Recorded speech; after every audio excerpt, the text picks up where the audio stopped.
Good morning. Welcome to Travel Chat. This is a show where I work through my own personal development and I literally take you along for the ride.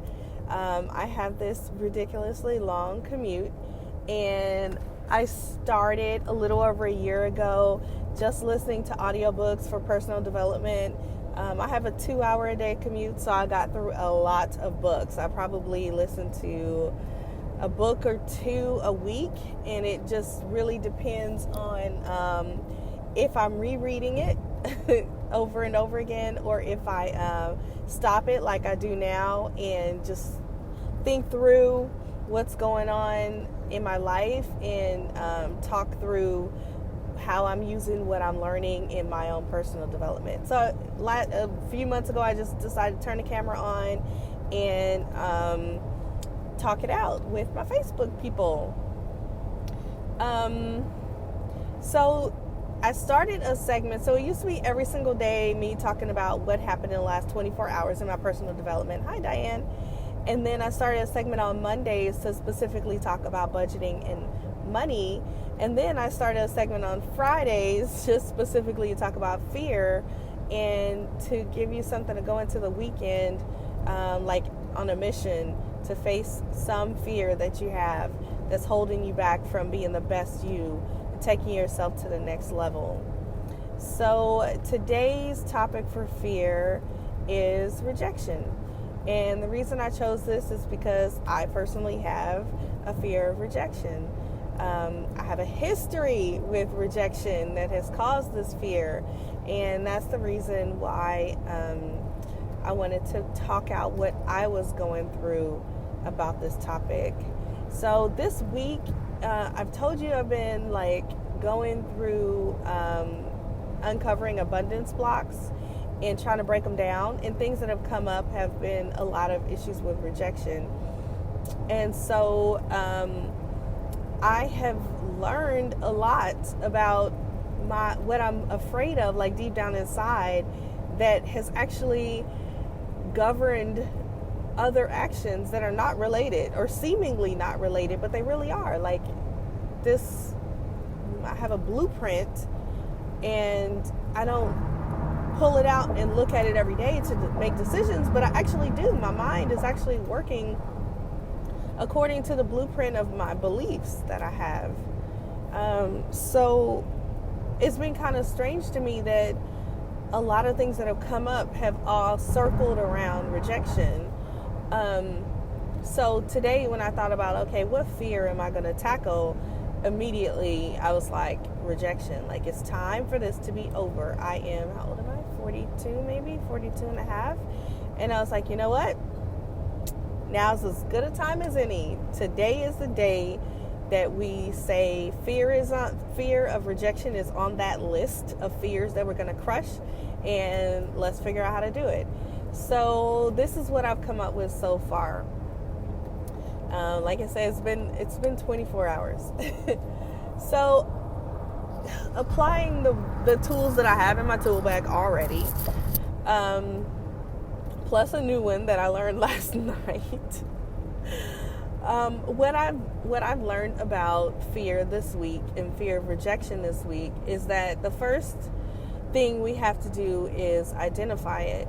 So if there's any part of you that feels like you have a fear of being rejected, sit in that feeling for a minute. You know, I know Abraham Hicks says you have to just ignore and turn away from any negative feelings, but I'm learning that that's like manifesting 101. Like, that's basic manifesting. But when you get to being able to control your emotions and you focus on being good, and you can turn yourself around really quickly from feeling bad, then you can go on to advanced manifesting. And in advanced manifesting, you don't have to turn your attention completely away from negative feelings and emotions. You can actually sit in those feelings and emotions until you make them show their face to you, and then you put them in a headlock and you wrestle them to the ground. I don't know why I love that analogy, but that's the way I feel about all these stupid limiting beliefs that I have. Like, I am going to put you in a headlock and I'm going to wrestle you to the ground, and then we're going to stand up and we're going to hug and you're going to leave and I'm never going to see you again. Like, happily ever after. So when it comes to rejection, what I'm doing is I am sitting in the idea of rejection, and I'm just going, okay, I know what this feels like. I know what it feels like to be rejected. Where in my childhood, less than 10 years old or early adolescence, where do I remember feeling this same feeling before? When is the earliest time that I could possibly remember feeling this same feeling? And then I replay that scene in my head. And what I've learned this week is that I should give it a number. So if I'm feeling rejected and I think about, like, I think it was in the 7th grade, 6th or 7th, no, it had to be 7th. It was a middle school, so it had to be either 7th or 8th grade. I think it was 7th grade when I told you those girls ran away from me.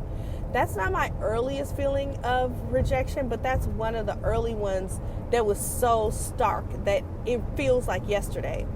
So I sit in that feeling. I sit there like I'm in a 3D movie, and I watch the scene play out in my head. Now, these scenes are so subjective that two people could have been involved in the same scene and see it from totally different ways. Like, if my brother was there, he would have been like, what are you talking about? That didn't even happen like that. It's like the way I feel that the scene happened is the way it's burned into my memory from my point of view. And it's based on how I've told the story over and over and over again to myself, which may or may not have even been the right story because it's based on how I felt. I felt rejected, so I told the story like it's so horrible. When in actuality, what if I was being obnoxious to the girls and they ran away? What if I was being annoying? What if I was changing the subject? What if I was butting in? What if what if there was some reason other than they don't like me, they don't want to be my friend, that they actually ran away instead of whatever I've created in my head? So I sit in the scene, my subjective experience of the scene, and I watch it play out again and again, and I give it a number as far as how strongly I feel the rejection. And because this is like colored my entire life, I mean, wow, now I'm thinking of ways that like I have really taken this into my life. Like there are girls that, like, these girls were, I think, blonde-headed girls and brown-headed girls, and I think I don't even try to be friends with brown-headed girls and blonde-headed girls anymore. Like, I don't even try because I'm like, well, or like pretty girls or popular girls or whatever. It's just like, okay, well, those are not, they're going to reject me. Those are not my people. And that's ridiculous. Like, how much has that held me back, right? Wow, even to this day, my sister-in-law is blonde-headed, and I probably have issues with her because of this rejection. So anyway, I sit in that scene, and I give it a number. Okay, this rejection is a 10 because it has really left an imprint on me. And I feel all the feelings, right? I'm feeling all the feelings, and I acknowledge that I feel rejected. Like, that is the biggest step that you can take, is to acknowledge it. Because like I said, as I'm talking this out with you, is bringing up all these other things that are like, yeah, I actually have taken this into my life in more ways than one. So when you acknowledge it, it breaks down other issues that you may have. So you have to get back into that state and then figure out, why did I feel that way? What was really going on? What was their perspective of the issue? And so all I'm doing is just reliving it. Instead of ignoring it like I have been doing and just feeling it and just ignoring it, I'm just reliving it. I'm just walking in those shoes again to try to figure out what could have been happening. Like, what's an alternative conclusion? Like, what else could have been happening? They never came to me and said, this is why we ran or anything like that. Like, I just made up in my head the reason why. So I just sit there and I just try to figure out, okay, what else could have been going on? And that softens the feeling for me because that gives me an out, right? That gives me an alternative to what I thought was the problem. And then in facing this as a fear, I start to wonder what kind of fight or flight setup and arrangement this created in my, I was telling you yesterday about like the difference between the heart and the mind.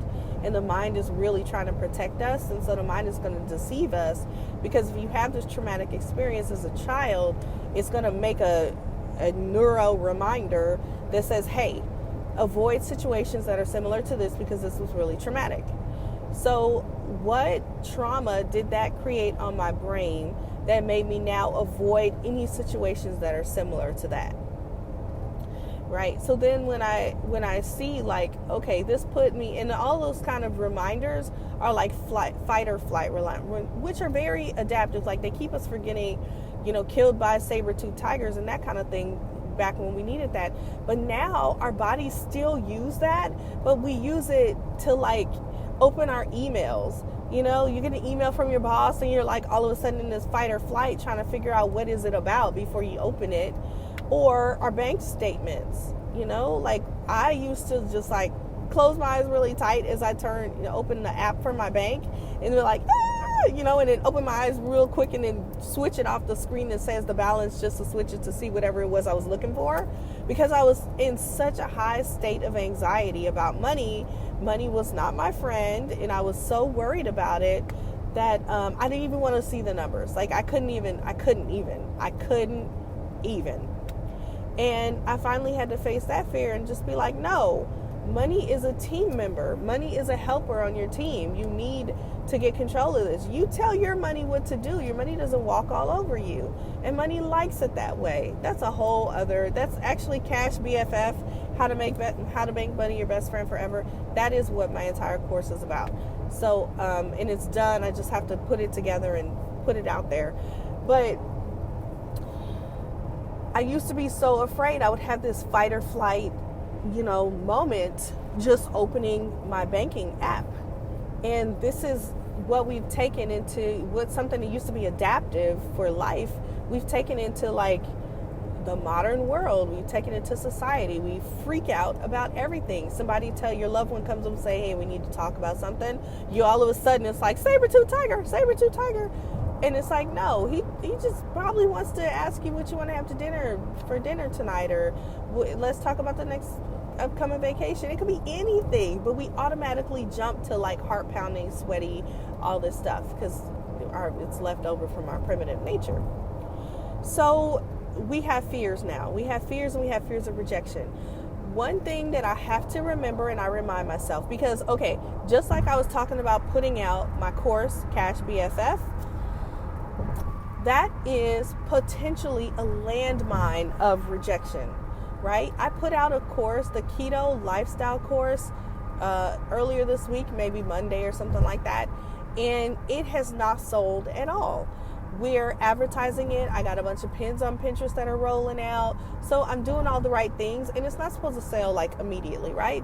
And I'm not worried about it. Like I live in the future. So I live in a space of knowing that everything's going to be okay.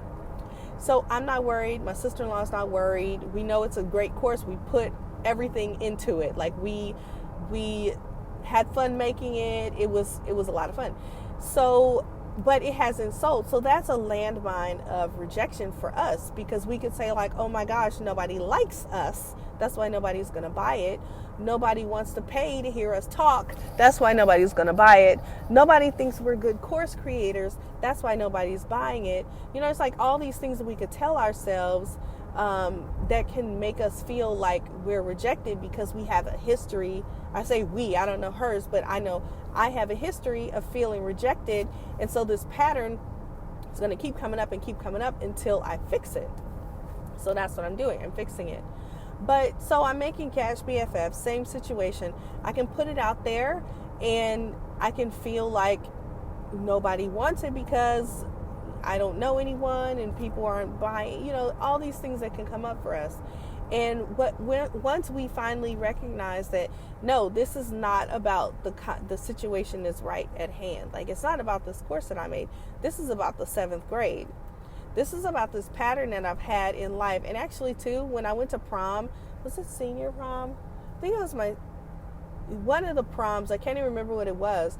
The guy I went to prom with was a complete jerk, and he like gave his phone number to another girl right in front of me. Right, and so it's just like that seared into my heart as a trauma too. And so, and that was in a relationship. And so it's like, do you trust a man not to disrespect you right in front of you or cheat on you or whatever, because you have this fight or flight idea about men being around other women right in front of you. And it's just this whole thing, this pattern that starts when we're young, and it just keeps repeating and repeating and repeating. I told you guys earlier this week about my my dad not being there, when we were growing up. He actually had a whole different family, and we were like products of an affair or something. I don't know. I wasn't there, like, personally to make decisions, so I can't judge what happened. But just to say that I have issues of being rejected even from infancy, right? So this has been going on and going on, but the cycle's going to stop now. So the way that we do this is to acknowledge it, bring it up, analyze it and realize what it is. And then we have to break the fight or flight fears that are associated with it. So this is so weird. Last night I was doing this, and I just came across this idea of tapping, not tap dancing, which is what I thought tapping was. Every time people said, oh, I tap it out, I'm like, oh, wow, I guess I need to learn how to tap dance. It's not that, but it's this tapping that you do when you are talking through these affirmations and talking through these thoughts. And I'm just learning, and so more is to come, but I'm just learning about how that there's pressure points and neural pathways that connect to calming centers in the brain. And if you sit in an emotion or you sit in a trauma and you analyze it and you start tapping on it, like affirming and analyzing, there's a whole, I have to tell you guys about it later, but there's like a whole routine that you do to sit in the fight or flight mode, but activate the calming centers in your brain, and it rewires how you feel about that experience, so that after you've gone through the cycles of tapping in these different places on your body, that when you think about that experience again, it's not associated with fight or flight. It's not associated with that. It's now associated with just like I was saying yesterday, like you're just watching a movie. You're just watching the movie of what happened. And it's like, it's not even you. It's like, it's not even a big deal because that happened and it just happened. Like, it didn't mean anything about you. That was something that happened. That was a part of your experience. And it's just a miracle. So then after you do that, then you ask yourself, okay, now what number is this trauma? It was a 10 when I sat down and started thinking about this. And maybe you cry, like maybe it's horrible. Maybe it's way worse than some, not stupid. They weren't stupid girls. They're perfectly fine people. But then some childish thing that happened to you, maybe it's something way more traumatic than that. And maybe it happened over and over and over and over again. So maybe you cry. Maybe you have to do this for days and weeks at a time. Maybe this is like the worst thing ever. But you can get through it because, like I was telling you a couple days ago, this is never going to be your experience again because you are grown up and you are able to control who comes into your environment, who comes into your experience, who is around you. You may not have been able to control your evil stepdad when you were little and kicking him out of your life, but you're a grown up now and you can control who comes into your life. You are never going to be that person, as Marissa Pearce says, you're never going to be that person because you are not 8 years old anymore. You're not having to go through this experience anymore. You don't live in that same place. That's not your life. That's not your experience anymore. And so you can have some comfort in that. The other thing too about rejection, and I think this is probably the most important thing, and I forgot to say it earlier, is that we often have experienced the worst part of rejection during the time in adolescence when we care what people think. Like there's a time when we all want to look the same, we all want to have the same outfit. I mean, like brand, clothes, like it matters with our peers that we are not different than everybody else, in adolescence and pre-adolescence. And so we end up with these traumas based on that time of our life when it really mattered that we were all the same and that we fit in with the crowd and we were part of the tribe.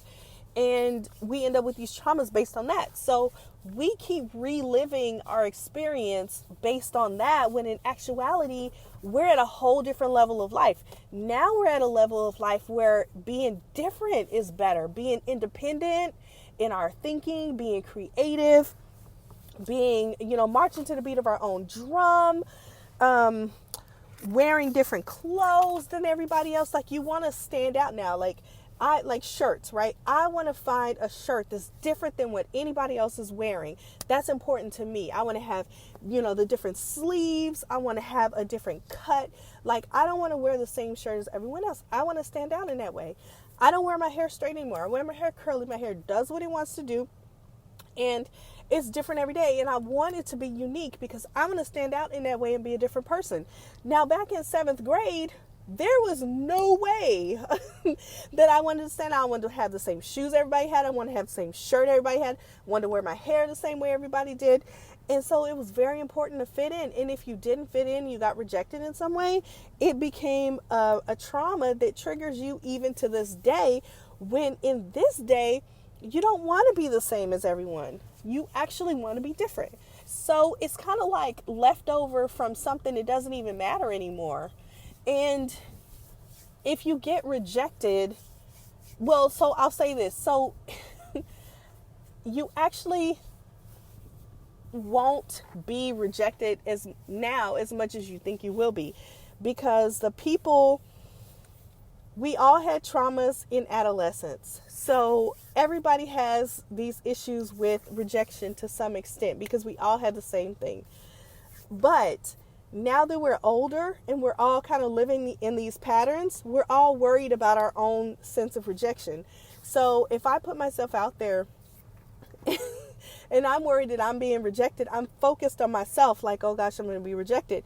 And everybody else is focused on their selves. Oh my gosh, I'm going to be rejected.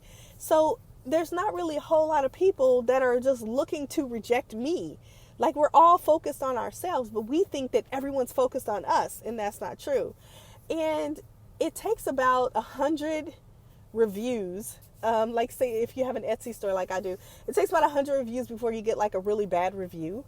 And I have like 35 sales or something like that. And probably like, I don't know, like 15 reviews or something like that. So because everybody who buys something doesn't leave a review. So if I could get a bad review, like if I get a 1-star review, I should probably be celebrating, because that means I have a freaking boatload of sales, right? I probably have like 300 sales before I can get 100 reviews. And so that is a really important thing about reframing rejection. If you are being rejected, that means somebody is paying attention. If you're not being rejected, that means that nobody even knows that you're there. Like you're so obscure, you're hiding so much, nobody even knows you're there. How can they reject you? I think some of the greatest leaders and thinkers are not worried about rejection when they're deciding whether to come out.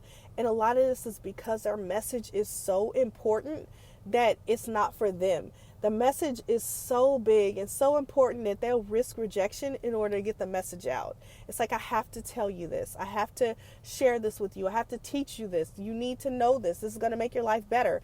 And if you have 2 or 3 trolls or stragglers, most of the time, people who are not even paying attention to your message, most of the time, people who are absolutely not part of your target audience, who want to have something negative to say, well, Brene Brown has something for them too.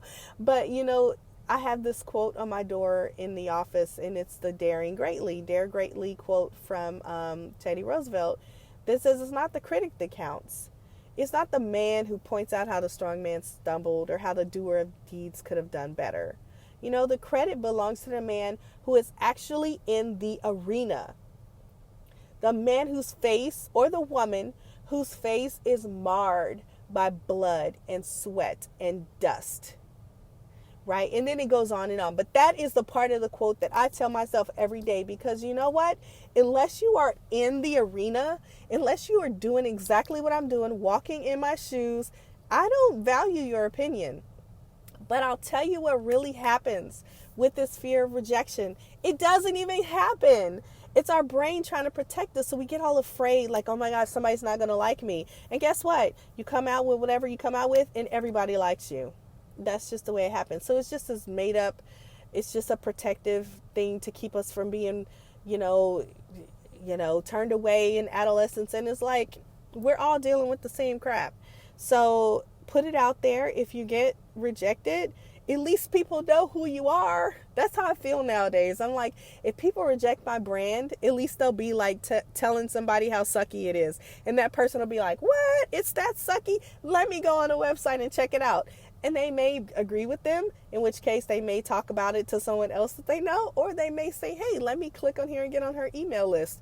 And who knows, So it's like, love you or hate you, at least they're talking about you, and at least that can further your message in some way. So that's all I have for you today. There's probably more to it that I'm off the top of my head. I don't have notes, so I forget things, and later I'm like, oh, I should have said this too. But hopefully I was in the zone enough to like get my point across. It's Face Your Fears Friday, so we're facing our fears. Today, our fear is rejection. Put that on the list. If you have a fear of rejection,